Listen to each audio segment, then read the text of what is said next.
Hello and welcome everyone to yet another edition of the Daily Aid here on the News 8 Live Desk. I'm Phil Penarski. Happy to have you along for the ride today. We've got a lot to cover. We've got some politics, some weather, and even a roller skating wizard. We'll get to that in just a little bit. But first, let's get straight into our top story of the day that takes us all the way down to Kalamazoo. And we actually have cruised out down there already, already preparing as Vice President Kamala Harris is set to arrive here in the Kalamazoo area in just a little bit later on this afternoon. She will land and then speak at a couple of events before heading back to Washington later on today. This is Harris's fourth trip to Michigan this year and the third by a member of the Biden campaign this month already. We had President Joe Biden in Detroit earlier in July, and then also First Lady Jill Biden was down in Middleville as well earlier this month.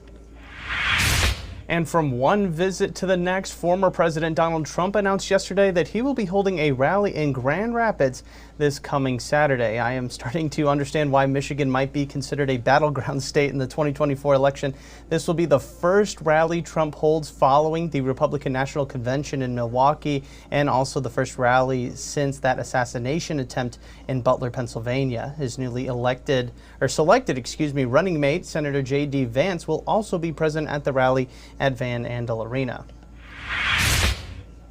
And staying in Grand Rapids, we are now hearing from the Grand Rapids Police Department after 5 people reportedly overdosed in Heartside Park in a 24-hour period. All 5 overdoses were non-fatal, and police say that they might all be tied to a batch of tainted heroin that each individual took.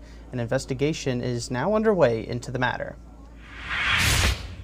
Ingrid Andress went viral earlier this week for the wrong reason. She was asked to sing the national anthem ahead of the Home Run Derby, and her performance wasn't well received. The 4-time Grammy-nominated and Michigan-born singer was mocked on social media during and following her rendition of the anthem, but there may be some clarity as to why it didn't go planned. Andress released a statement earlier this week, saying that she was drunk at the time and will now check herself into a facility to, quote, get the help I need. Ingrid Andress is the daughter of Brad Andress, the strength and conditioning coach of the Detroit Tigers.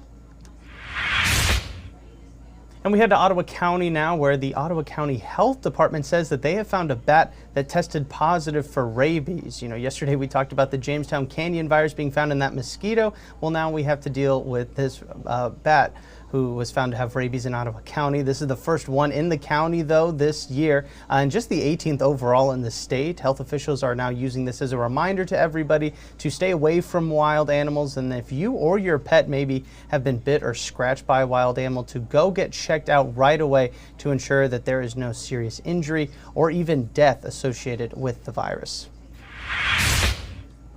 And Amazon Prime Days continue for one more day. You still have time to save some money on electronics, clothing, and even your next flight. Southwest Airlines and Amazon have partnered to give shoppers 30% off travel fares during the sales event. This is the first time Amazon has gone into the travel business, but it might not be the last. I spoke with Jacob Palmer over at Best Reviews yesterday on the live desk, and he said that this might be the first step into Amazon going down that route. We also have some helpful guides from Jacob and his team over at Best Reviews to make sure that you're getting a great deal during Prime Days. So be sure to check out all those different guides. They are available to you right now on woodtv.com, but you're not going to want to spend all day shopping, though, as we are maybe finally out of the storm's path for the time being of any potential bad weather. Let's now check in with Storm Teammate meteorologist Scott Larson with a look at your Wednesday forecast. Beautiful Wednesday out there, seeing mostly sunny skies over Grand Rapids. As we check the satellite imagery, you can see we have very limited cloud cover. That'll likely be the case into this afternoon, hanging on to the sunshine as temperatures look to advance near 80 degrees. If you're planning to go to the lake shore today, we do have some beach hazard statements and also small craft advisories in effect, so things are going to be choppy out there, 2 to 5 footers. As we look at the high temperatures for this afternoon, propped up near 80 degrees, 78 Muskegon and Holland, 77 in Fremont, a high of 81 degrees this afternoon in Hastings. All right, thank you, Scott. And before we let you go, I told you I was going to promise you a roller skating wizard, and here we have for you this. If you've been around Grand Rapids, and you probably have seen this at some point, his name is Mr. Wiz, and he's a rollerblading wizard, like I said, whose powers are just to bring joy to everybody in and around the city who get the chance to catch a glimpse of some of his moves. He actually spoke to us over at News 8 yesterday about why he does it, and he actually stayed in character the entire time. The story is great. Highly encourage you to go ahead and check it out, and maybe even see some of the other Mr. Wiz moves that you don't get to see right here. Simply just head on over to woodtv.com. You'll find it right there. And of course, that is also where you can find all of the stories we just mentioned in the Daily 8 and so much more at any time. So be sure to head on over there at any time. Like I said, that is going to do it for us on this edition of the Daily 8. Thank you all so much for watching. We'll be back again tomorrow, don't worry. And so we hope to see you again then. I'm Phil Pinarski, hoping you have a great rest of your day.